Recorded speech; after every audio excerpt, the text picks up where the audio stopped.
Talk by Naira հաղորդաշարերը ուղղություն են նաև տալիս արական սեռին տղամարդկանց։ Գլենդելի քաղաքապետարանի շենքի մոտ գտնվելը պատահական չէ։ Այսօր մեծ պատիվ է եւ առիթ նկարահանելու էքսկլյուզիվ հարցազրույց Արդի Արտաշես Քասախյանի հետ։ Ինձ համար կարևորը այն փաստն է, որ շատ հայեր են գալիս տարբեր երկրներից եւ հիմնվում են, հաստատվում են Գլենդելում։ Եվ ես ուզում եմ, որ ձեզ ոչ թե նայեն քաղաքական կողմից դաշտից, ինչպես բոլոր հարցազրույցներում, այլ ես ուզում եմ հասկանալ ինչպես է Արտաշես Քասախյանը ընտանիքում, տանը եւ առօրյայում։ Ես ինչպես եմ իբրև առանց պիջակների, առանց փողկապների։ Ես երբ որ ընտանիքում եմ, փորձում եմ շատ քաղաքական աշխատանքի մասին չխորանալ, այսինքն ներքին հարցեր թե հարաբերությունները, որտեղ քաղաքականությունը ի վերջո այն բանն է, թե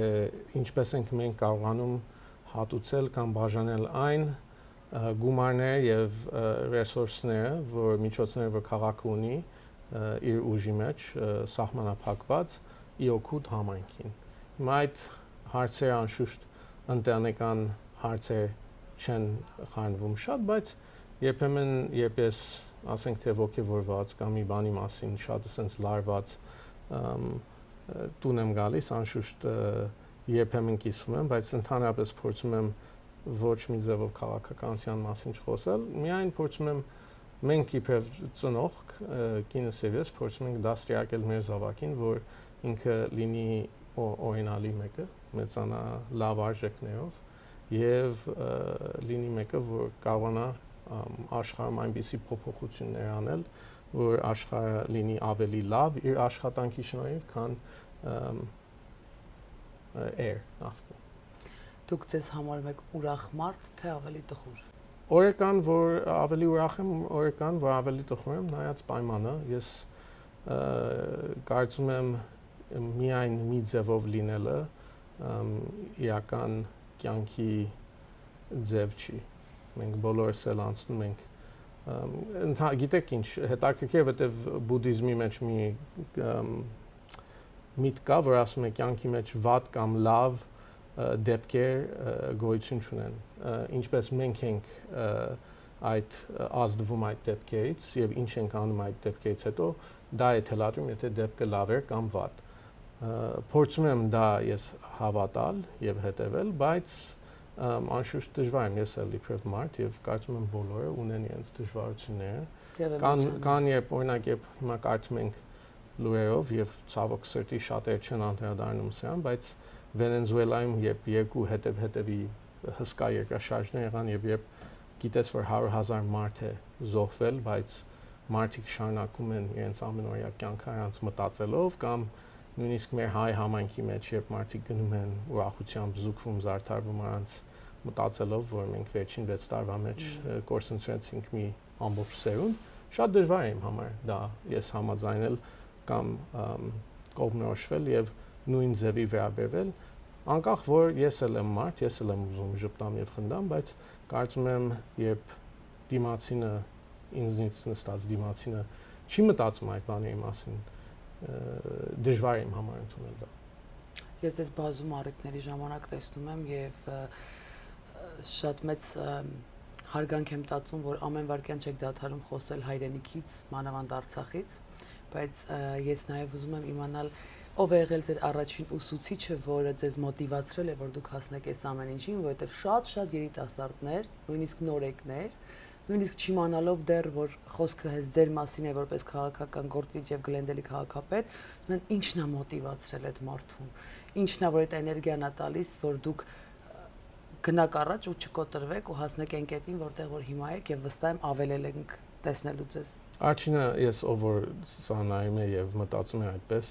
նույնիսկ այսօրվա պայմաններում ես միշտ փորձում եմ հիշեցնեմ եւ ես ինքս էլ փորձում եմ հիշել, որ այսօրվա պայմանները, որի մեջ մենք գտնվում ենք, այնքան էլ վատ չեն, որ այն պայմաններից, որ մեր նախկիններն են անցել, եւ մտածում ենք, թե հայ համայնքը, հայ ժողովուրդը ինչից է անցել, այսօրվա մեր դիմացի մարդահրավերները կամ դժվարությունները ինչքան ավելի մեծ են, քան նրանք, որոնցից անցան լինի մեր մեծ հայրերը կամ մեր մեծ ծնողները, երբ անցան, ասենք թե եղերնից կամ եղերնից հետո կամ նույնիսկ եղերնից առաջ։ Այսօր մենք ունենք ամեն առավելություն, որ մենք կարողանանք մեր աբական լավացնենք, կերտենք նոր ճանապարհ, կամ լինի այս երկրում, Միացյալ Նահանգներում կամ Հայաստանում։ Իսկ դա որտեղից է գալիս, կարծում եմ պիտի գա ծնողքից, պիտի գա այն հավատքից, որ չգիտեմ որքանով տարածված է մեր համայնքում, բայց լինել համեստ եւ լինել ծառայող եւ հասկանալ, որ քո կյանքը այնքան էլ կարեւոր չի, որքան կարեւոր է ինչպես ես ազդում եւ լավացնում քո հարևանների կամ այն մարդկանց կյանքը, որ նույն առավելությունները չունեն, որ այսինքն օրինակ դուք կամ մենք ունենք։ Ես կարծում եմ, որ շատ մեր համայնքի մեջ երբեմն գուցե սա միայն սոցիալական ցանցերում է, բայց կենտրոնանում ենք նյութապաշտության վրա, կենտրոնանում ենք հիմա ես սա ասեմ, հետո սաղը բոլորը կսկսեն բողոքել սոցիալական ցանցերով, ամեն մեկը իր կարծիքով, բայց ես ինքս կարծում եմ գլխավոր նպատակը կյանքի մեջ ավելի համեստ լինելն է, ոչ թե ցուցադրական։ Դա ես կարծում եմ, երբ մարդիկ խոսում են այսօր թե քրիստոնյա ազգ ենք, ես ենք, սկսում են մեղադրել կամ սա սխալ համայնքի մեջ, յուրաքանչյուր անձը պիտի սկսի իր անձնական ապրելու ձևով։ Եվ եթե մարդ չի ուզում իր աչքից գերանը հանի, թող դիմացինի փուշի մասին չխոսա։ Միանշանակ համամիտ եմ ձեր կարծիքի հետ եւ հետաքրքիր է ինձ համար ձեր մանկության ընկերները ըստ ձեր մասին որպես Արտաշեսի ինչ կարծիք են հայտնում։ Այդ կողմն եմ ուզում։ Իմ ամենամտերիմ ընկերները գիտեն եւ ավելի իմ հյումորը, ավելի իմ կատակասեր կողմը գիտեն եւ ճանաչում են։ Իբրև քաղաքական դեմք փորձում եմ ավելի լուրջ մոտենալ խնդիրներին եւ հարցերին, բայց սիրում եմ խնդալ, սիրում եմ լավ կատակ, սիրում եմ ընկերների հետ շփվել եւ տեսնել ընկերներիս հաջողությունները, երբ ես որևէ լավ մարդու հաջողությունն եմ տեսնում, համարում եմ ոչ միայն իմ, բայց ամբողջ համայնքի հաջողությունը։ Անշուշտ նաեւ սիրում եմ, երբ տեսնում եմ ընտանիքներ, ես մի տարիքի եմ հիմա, որտեղ ոչ միայն ընկերներ շատ ամուսնացած են, բայց զավակներ ունեն, իրենց զավակները հիմա սկսում են ընդունվել համալսարաններ, սկսում են իրենց այսինքն մեծահասակ կյանքի առաջին քայլերը վերցնել եւ հույսս դա է, որ բոլոր մարդիկ կունենան միջոցները, առավելությունները, կօրհնվեն այն բանով, որ կկարողանան տեսնել իրենց զավակներն էլ նույն քայլերը վերցնել։ Դուք որպես դասախոս, որտեղ ես տեղյակ եմ, որ դուք դասախոսում եք։ Երբեմն։ Այդ երբեմնից ամենակարևորներից, որտեղ ձեր մասին ինֆորմացիան ստանալուց, կարդալուց մենակ իմ կյանքի երազանքների համալսարաններն էի թերթում, Հարվարդով եւ մնացածով, ամենակարևոր խորհուրդը, որ տալիս եք ձեր ուսանողին, որպես երիտասարդ, որը նոր քայլեր պիտի անի։ Գիտեք, ամենալավ կարծեմ խորհուրդը, որ որևէ մեկը դպրոցի մասին ասել է, Mark Twain գրողն է, որ ասել է՝ մի թող դպրոցը լինի պատճառ, որ դու ուսում չստանաս։ Այսինքն never let school get in the way of your education։ Դու կարող ես ուսում ունենաս առանց դպրոց գնալու։ Երբ ես հիշում եմ իմ լուսահոգի պապիկին, ինքը որ երկրորդ համաշխարհային պատերազմի ժամանակ այլ չունեցավ դպրոց գնալու, համալսարան երբեք չգնաց, եւ շատ հայեր սա գիտեն, որտեղ ուրիշների հետ երբ կիսվում են, իրենք էլ նկարագրում են նույն ձևի ընտանիքներում մեծացած, ինքը ամենալավ եւ գիրքի հավաքած գրադարներից ուներ ամեն տեսակ, սկսած հայկական այդ Հայաստանի կանաչ գույնի գիտարաններով, էնսայքլոպեդիայի հավաքածոներից, բայց ամեն տեսակ գրականությունը սկսած հայերեն լեզվով բանաստեղծություններից, բայց վերջացած մեծ միջազգային գրողներ լինի Թոլստոյ, Ալեքսանդր Դումա, բոլոր այդ գրողների գրքերը ուներ եւ կարդացել էր։ Նույնն էլ երաժշտությունից, ամեն տեսակ երաժշտություն լսում էր։ Մենք նախքան որևէ տեսակ ամենօրյա փոփ կամ ասենք թե ռաբիզ երաժշտությունից առաջ դասական երաժշտությունն էր գլխավորը մեր ընտանիքի մեջ։ Եվ նույնիսկ եթե մեզի դա չէր այսինքն ոչ մեկը չի նստում իր ավտոմեքենայի մեջ, ուզում է բարձր ձենով Մոցարտ կամ Բիզե լսելով լսում կներեք։ Դուք յուրահատուկ եք այդ։ Չէ, իրականում Գլենդելում հենց լսեք, իմացեք ես եմ։ Մենք իբրև ընտանիք հարգում ենք այդ բաները, որ մեր մեջ ներշնչում էին ավելի խոր, այսինքն սեր արվեստի հանդեպ։ Դա միանշանակ կարևոր արժեք է, որովհետև ասում ենք դասականներից, բայց պետք է նաև փաստենք այն, երբ որ նույնիսկ քաղաքական գործիչներ լինում լավ հումքերով իր ոտքի վրա, ինչ որ մի թվի դուք եք դառնում դասական։ Չգիտեմ։ Իրականում այդպես է, պատմականորեն որ վերցնում ենք 100 տարի առաջ նույնիսկ գրականություններում եւ Դոստոևսկի ասեցիք, Տոլստոյ ասեցիք եւ հայկականների Լևոն Շանթ, Թումանյան, Իսահակյան, նրանք դարձել են դասականներ, որովհետեւ գործ ունեն արած, որը հետք է թողել։ Ես վստահ եմ, որ կունենաք եւ դուք եւ այն քաղաքական գործիչները, ովքեր հայցիությունն են փորձում պահպանել, ամեն բան անում եք, որպեսզի երիտասարդների հավաք լինի, ես մեկը մասնակցել եմ եւ միայն կողմ եմ, ինչով կարող եմ օգնել Հայաստան եւ Ամերիկայի հետ հայկական համայնքի Գլենդելի կապին եւ ուզում եմ իմանալ վերջին անգամ ինչ եք լսել ձեր մասին, որը ձեզ ուղղակի աբսուրդիա ենթարկել։ Վստահ եմ շատ բաներ եք լսում։ Վերջին անգամ, այսինքն ժամը քանիսն է այսօր։ 5 պակաս մենք ենք այսօր չգիտեմ, եթե ամեն օր մի բան ասվում է, իմ համար իմ վրա անձնական ասենք թե խոսվածը չի ազդում, որքան երբ մարդիկ սկսում են խորանալ եւ սա հայության մեջ շատ է տարածվում, որովհետեւ ցավոք սրտի ինչքան էլ մենք հին ժողովուրդ ենք անցյալով եւ խորը, այսինքն երբ կարդում ենք մեր հին գրածները, երբ հասկանում ենք թե մատենադարանում ինչ տեսակ հանճար այդպիսի բաներ կան գրված, պահված, պահպանված, այն ինչ որ կարողացանք փրկել ոչնչացումից մոնղոլների ժամանակ եւ այլն։ Այդ ամենը երբ վերցնում ենք եւ դեր տեսնում ենք թե ինչքան միամիտ է երբեմն մեր եւ հասունությունը եւ քաղաքականությունը եւ թե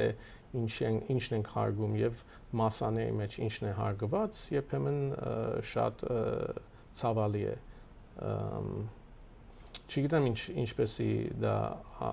ասեմ, ես կարծում եմ շատ բաներ կան, որ մենք իբրև համայնք կարող ենք ավելի լավ ձևի անել այսօր, բայց նորից ասեմ, մենք իբրև համայնք բոլորս ենք մեղավոր, որտեղ մենք թույլատրում ենք այդպիսի բաները, որ մենք գնահատում ենք այն, ինչ որ կարծում եմ մեզի հետ է պահում իբրև ազգ եւ իբրև անհատ։ Օրինակ, ասենք, ծխել, խմել որ խելացի մարդը կհավատա, որ ծխելը եւ խմելը մարդու երկար կյանք է ապահովում, չէ՞։ Օրինակ